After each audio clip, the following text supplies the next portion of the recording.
Greetings at long last, seeing for Martio. What a morning I've had. It's now early afternoon.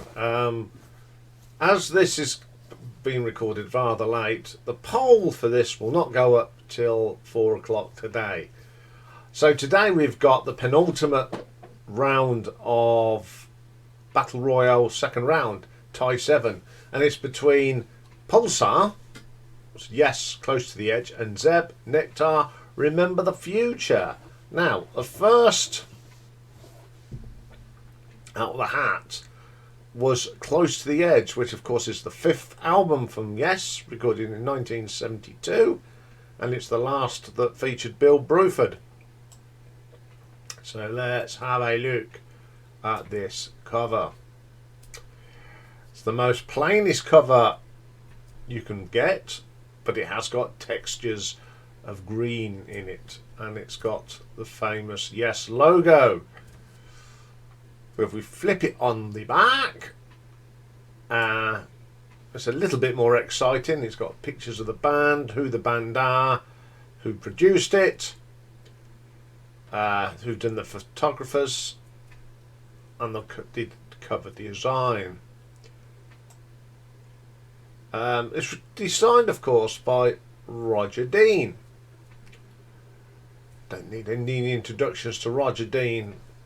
Just do Yes. He's done some Uriah Heep. He's done Asia. He's done all sorts. Budgie.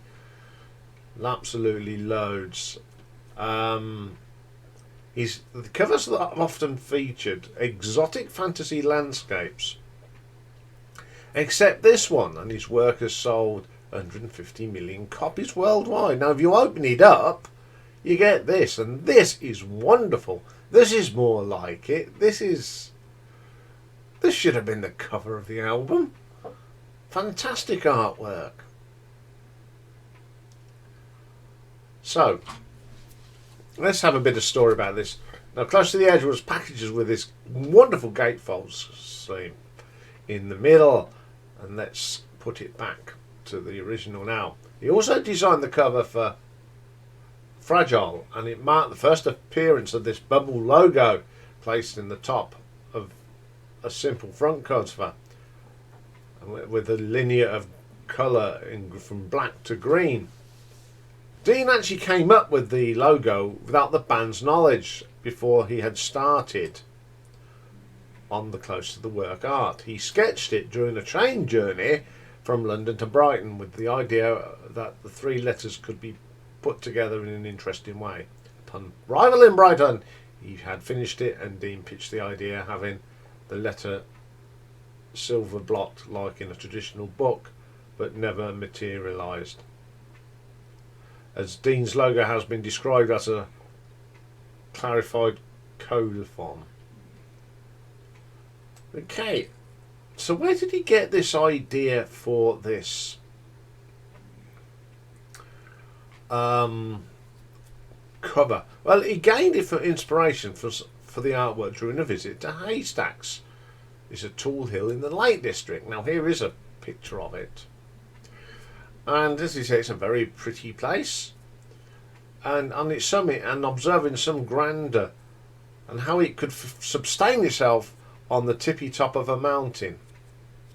The sleeve on the bit for some of the pictures were taken by Martin Alderman, who was with Chris Squire in a band called The Sin. Dave wrote the sleeve's texture and lyric sheet by hand, reflecting the album's design, so he's done all that. There were a couple of ideas that merged there. If it was of a waterfall constantly refreshing itself, pouring down the sides of a lake. Yeah, but I think that it should have been the gatefold. That should have been the cover. So it's an interesting concept, this one is, isn't it?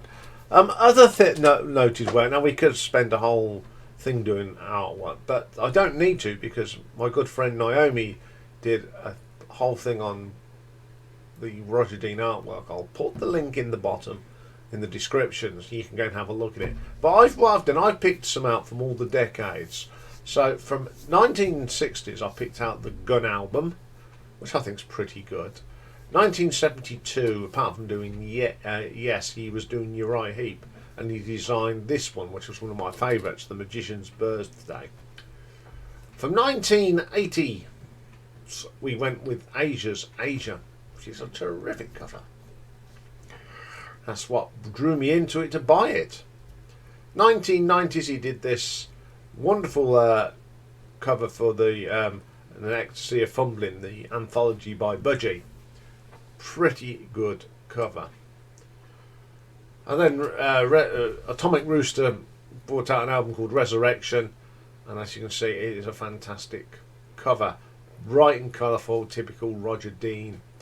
2017, he brought out The Focus, brought out the family album, and this sort of is Focus and Dean's ideas mixed together. And then in 2022, he brought this one out, and I knew exactly who had done it before I'd even seen it. And I was correct, and it's Ann Wilson's Fierce Bliss. So, you know, this is the legendary Roger Dean, but I wouldn't say that Close to the Edge is the best one. It's clever how the concept come from, but I wouldn't say it was the best. Okay, up next, Zeb's Remember the Future, which was a concept album. And it's 10 tracks, but it's basically one track. So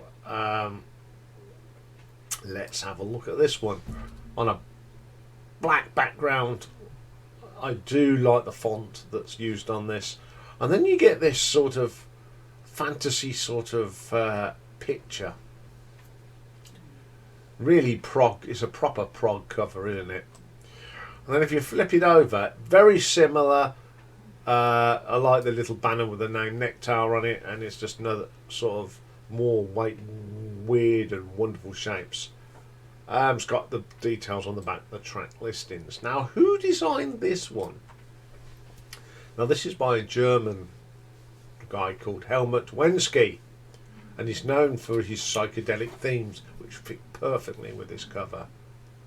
He started his career as a painter of ceramics. He was a window dresser, and he did some illustrations for some rather illicit books, which we're not going to go and look in. But he did a number of the record covers in the 70s, and since the 1980s he has written numerous books on rock and roll, and also worked as a promoter on rock concerts. But his books are written under the name of Chris Hind, and the artist photo is Dieter Augustin. Same person, different names. So he has done, as I said, he has done some album covers. He did Monster Movie, the Can album, in 1969. He also did A Tab in the Ocean, which is a pretty good, and sounds like this. Books he's done, Cathoga Rock and Roll Testament, 1974. The Helmut Wensky Inca Psyche Malferry in 1978. The Sci-Fi Art of Helmut Wensky's cover up to the German edition of Philip P. Dick's Three Stigmata of Parma Ectrich. So there's not much about Helmut, but what he has done is pretty good, what I've seen. Be interesting what he did with them rather naughty books, though. Anyway, let's just bring both up together. Two great albums from a great period of music. One cover is a bit plain, the other's bright, but they are both recognisable covers. So there we go. We know the music. So good luck to Pulsar and Zeb on this one. We've got a proper, evenly matched prog tie this time. So how do you vote? Well, because of the lateness of this today and all the problems I've been having, the community poll will go up at 4 p.m. today, because it's only 20 to 2 now, and I'm not going to get this out in 20 minutes. But the ordinary poll will be, the live poll will be on from 8 o'clock tonight. And don't forget, in America, it's an hour later than usual because you put your clocks forward. So that's all for this week's. Now, next week's is the last one, and it's between Stevie's Vinyl Covers Quadrophenia and Mick's Secret Treatise. Two great albums, two with very distinctive covers as well. So that should be a good one as well. So as I said, today this is all that I'm recording. The producer for Bruce Fairburn will be put off till next time round because there's just not enough hours in the day to do that and this today. If you didn't know, I had some camera issues this morning. I'll explain it all tonight anyway. So that's all for today, recording wise, but we've got a very busy day, and I'm just thankful that it wasn't tomorrow, because we're going to start off tomorrow with one of the great heavy macho metal bands, Manowar live albums. Great live band. Also got a review of the brand new album of Judas Priest, Invincible Shield, and I've got a birthday top 10 as well tomorrow for my good friend in Canada, Stephanie. So that's all coming tomorrow. So have a great afternoon, because half the day's gone here in the UK. Bye for now.